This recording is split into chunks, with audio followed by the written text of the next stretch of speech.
दुनिया के कई देशों में चांद पर जाने की होड़ लगी है। कई देश ऐसे हैं जो चांद पर सॉफ्ट लैंडिंग कर चुके हैं। इन देशों में अमेरिका, रूस, चीन, यूरोप और जापान शामिल हैं।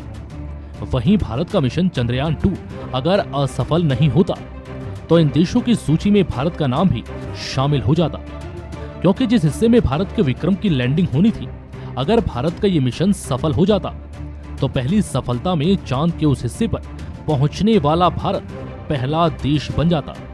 लेकिन विक्रम की सॉफ्ट लैंडिंग नहीं होने के कारण विक्रम से वैज्ञानिकों का संपर्क टूट गया और भारत अपने मिशन में सफल नहीं हो पाया। हालांकि भारत ने फिर भी चांद की उस सतह को छूकर एक इतिहास रच दिया जहां कोई देश नहीं पहुंचा। आज इसी भी चांद से जुड़ी एक ऐसी ही जानकारी हम आपको बताने जा रहे हैं जो शायद ही आप जानते हो। क्या आपको पता है कि चंद्रमा का जन्म कैसे हुआ? चंद्रमा की उत्पत्ति के बारे में एक नया शोध सामने आया है। इस शोध के मुताबिक अरबों साल पहले एक बड़ा ग्रह पृथ्वी से टकराया था। इस टक्कर के फलस्वरूप चांद का जन्म हुआ। शोधकर्ता अपने सिद्धांत के पीछे अपोलो के अंतरिक्ष यात्रियों के जरिए चांद से लाए गए चट्टानों के टुकड़ों का हवाला दे रहे हैं। इन चट्टानी टुकड़ों पर थिया नाम के ग्रह की निशानी दिखाई देती है। शोधकर्ताओं का दावा है कि उनकी खोज पुख्ता करती है कि चंद्रमा की उत्पत्ति टक्कर के बाद हुए भारी बदलाव का नतीजा थी। यह अध्ययन एक साइंस पत्रिका में प्रकाशित हुआ है। वैसे ये कोई नया सिद्धांत नहीं है। ये पहले से माना जाता रहा है कि चांद का उदय खगोलीय टक्कर के परिणाम स्वरूप हुआ था। हालांकि एक दौर ऐसा भी आया जब कुछ लोग कहने लगे कि ऐसी कोई टक्कर हुई ही नहीं।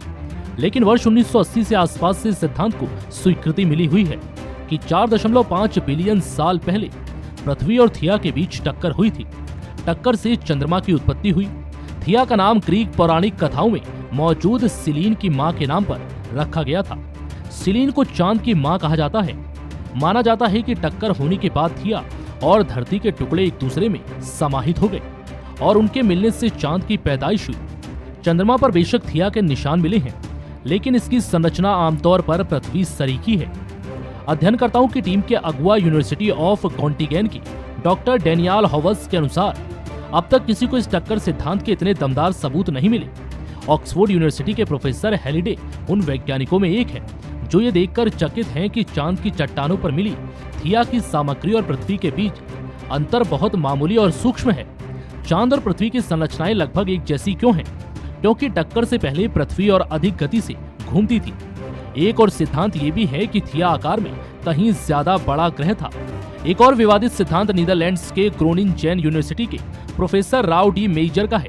उनके अनुसार पृथ्वी की सतह से करीब 2900 किलोमीटर नीचे एक नाभिकीय विखंडन के फलस्वरूप पृथ्वी की धूल और पपड़ी अंतरिक्ष में उड़ी और इस मलबे ने इकट्ठा होकर चांद को जन्म दिया।